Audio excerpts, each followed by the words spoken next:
Muito bem-vindos. Meu nome é Saturnino Diogo Valim Júnior, sou médico otorrinolaringologista do AME em São João da Boa Vista e nós vamos bater um papo sobre como devem ser feitos os encaminhamentos para a especialidade de otorrinolaringologia. Tá? Então, inicialmente vamos falar de vertigem. Nós temos várias causas possíveis de diagnóstico de vertigem. E algumas delas, nós já podemos começar a antecipar algumas solicitações de exames que nos facilitem a avaliação quando o paciente chega até nós. As possibilidades diagnósticas, como eu disse, são muitas, mas o que nós podemos fazer? A solicitação da audiometria vai depender da presença ou não de cerúmen. Então, nesse caso, o que nós estamos solicitando? Para que sejam feitos alguns exames laboratoriais e acompanhem o paciente já na primeira consulta. Vou sumir um pouquinho aqui só para demonstrar para vocês e já retorno. Então, esses exames laboratoriais que a gente geralmente pede são exames comuns e habituais do dia a dia de qualquer ambulatório, acrescidos do TSH, da glicemia de jejum, ou, se o paciente sabidamente já é diabético, da hemoglobina glicada também. Então, esses são os exames básicos para o início da nossa avaliação de vertigem, e isso facilitaria a vida do paciente, ele chegando já com esses exames em mãos. Da mesma forma, quando a solicitação de consulta for em função de obstrução de vias aéreas superiores, basicamente relacionadas a fatores mais preocupantes, como um tumor nasal, onde houver uma obstrução nasal unilateral e persistente, associada a sangramento ou a drenagem purulenta, né? Ou uma obstrução nasal relacionada a um histórico de polipose nasal, né? Ou de algumas outras causas, como uma rinite medicamentosa, uma rinocinusite crônica, também temos alguns exames que nos facilitariam, tá certo? No caso da obstrução unilateral, é relacionado aqui raio-x de seios da face, mas dentro da otorrinolaringologia hoje a gente utiliza muito pouco. O exame que seria mais fácil e mais importante para a gente seria realmente a tomografia dos seios da face ou dos seios paranasais. A nasofibrolaringoscopia não está acessível a todos os serviços, mas a tomografia nos auxiliaria e muito nesses diagnósticos já iniciais. Dando sequência, na rinocinusite crônica, que é aquela sinusite de difícil controle clínico, né, onde o paciente passa por múltiplos tratamentos e ainda assim mantém a mesma sintomatologia de cefaleia, de secreção nasal contínua, de obstrução nasal, a solicitação dos exames seriam os mesmos. Sempre lembrando que a radiografia de seios paranasais hoje, ela nos traz muito menos informações do que uma tomografia dos seios paranasais. Então, para a gente seria mais importante se o paciente já chegasse com uma tomografia, desde que ele cumpra essas exigências de um tratamento clínico otimizado por mais de 3 meses, uma rinocinusite de repetição, sintomas que não são aliviados com o tratamento habitual.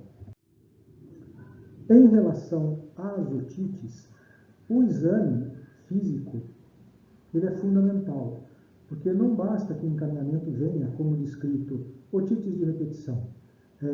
Nos ajudaria a saber se há ou não uma perfuração de membrana timpânica, se há ou não a presença de líquido nos ouvidos, se há ou não presença de cera nos ouvidos. Então, a simples otoscopia nos ajudaria. E a descrição dessa otoscopia no encaminhamento também, ela é bastante útil. Em relação a perdas auditivas, paciente que possui uma perda auditiva de longa data ou uma perda auditiva súbita, né?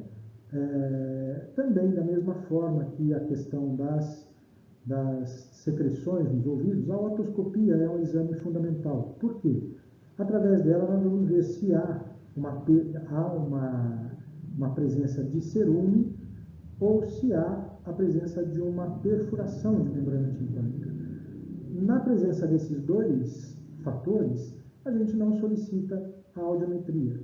Mas, na ausência desses dois fatores, já poderia ser solicitada a audiometria. E o paciente chegando com esse exame, isso nos facilita bastante o diagnóstico e a orientação desse paciente. Lembrando sempre que a audiometria ela não deve ser solicitada simplesmente como audiometria. São 3 os exames que compõem a avaliação audiométrica, que é a audiometria tonal, a logoaudiometria e a imitanciometria. Esses 3 exames são solicitados de maneira separada, cada um deles tem um código diferente na tabela do SUS, mas a avaliação ela tem que ter esses 3 componentes. Quando nós pedimos simplesmente a audiometria, será feita apenas a audiometria tonal, o que nos dá 1/3 apenas de condições de avaliar essa perda auditiva desse paciente. Quando ele chegar, nós teremos que refazer essa solicitação e essa avaliação. Então, quando da necessidade da avaliação de uma hipoacusia, fazer-se uma otoscopia. Se estiver normal, não tiver presença de cera e nem de perfuração de membrana timpânica, solicitar-se a audiometria, lembrando desses 3 fatores, a tonal, a logoaudiometria e a imitanciometria.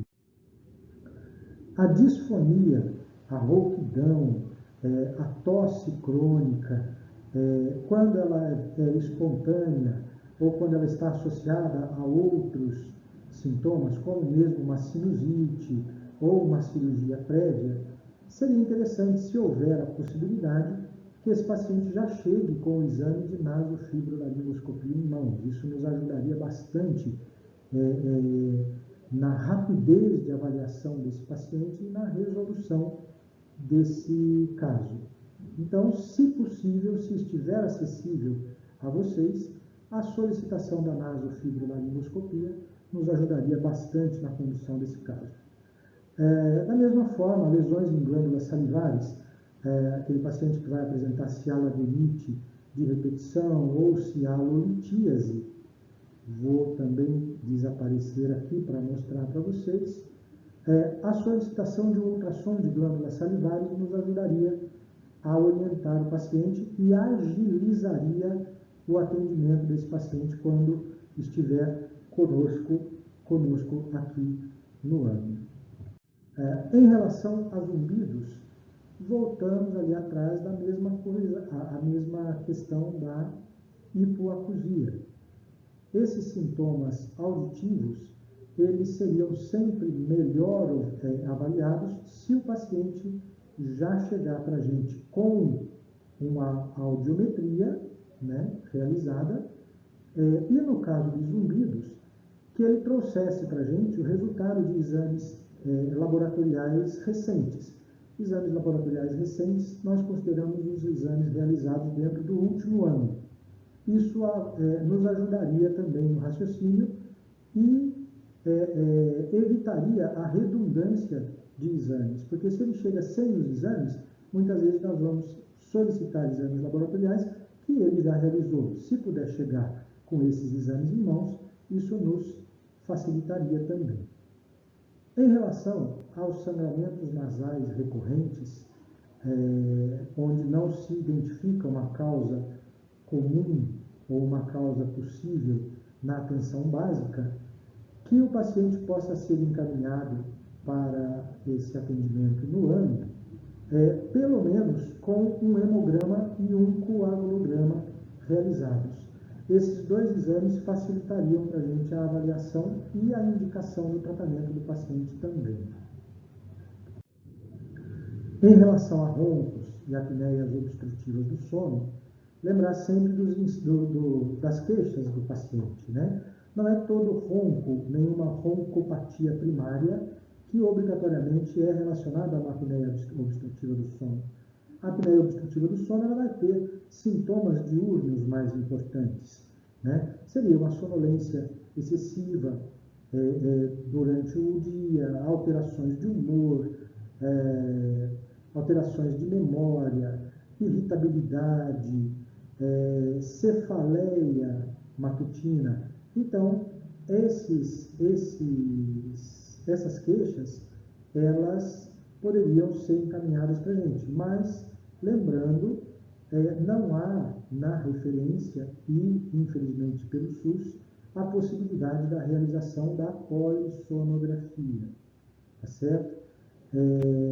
Esses exames essas queixas apenas, podem estar realizadas, podem estar relacionadas também a outras alterações, como desvio de septo, pólipos nasais, hipertrofia de amígdalas, hipertrofia de úvulas, alteração de arcada dentária, hipertrofia da língua. Então, são várias outras possibilidades, além da apneia obstrutiva do sono, como diagnóstico.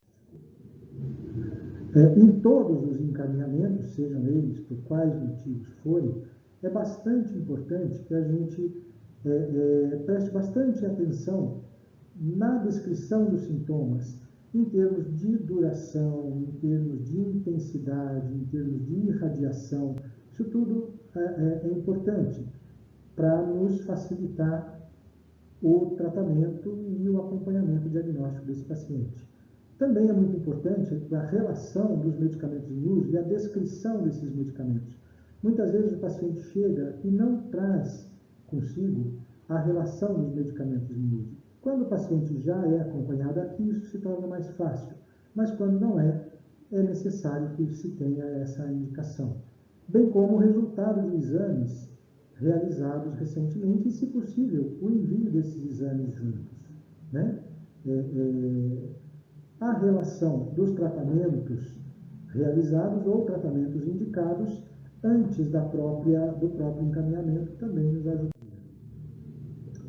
Como dito anteriormente, não somos referência para a realização de polissonografia e também não somos referência para o atendimento emergencial dentro da especialidade. Não realizamos cirurgias nem procedimentos como biópsias aqui nesta unidade. A nossa função é a realização do diagnóstico e o encaminhamento, quando necessário, para as referências. Então, se você já tem um caso que é diagnosticado e necessita de um procedimento cirúrgico, a solicitação é que ele seja encaminhado diretamente ao serviço de referência nesse procedimento cirúrgico. Também não realizamos processos de calibração e higienização de aparelhos auditivos.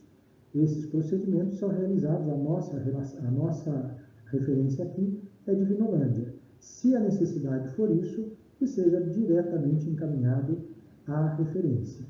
Podemos fazer as audiometrias de controle desses pacientes em uso de aparelhos auditivos, mas não realizamos a calibração desses aparelhos. Hoje é isso que nós temos para conversar com vocês. Muito obrigado pela atenção dispensada.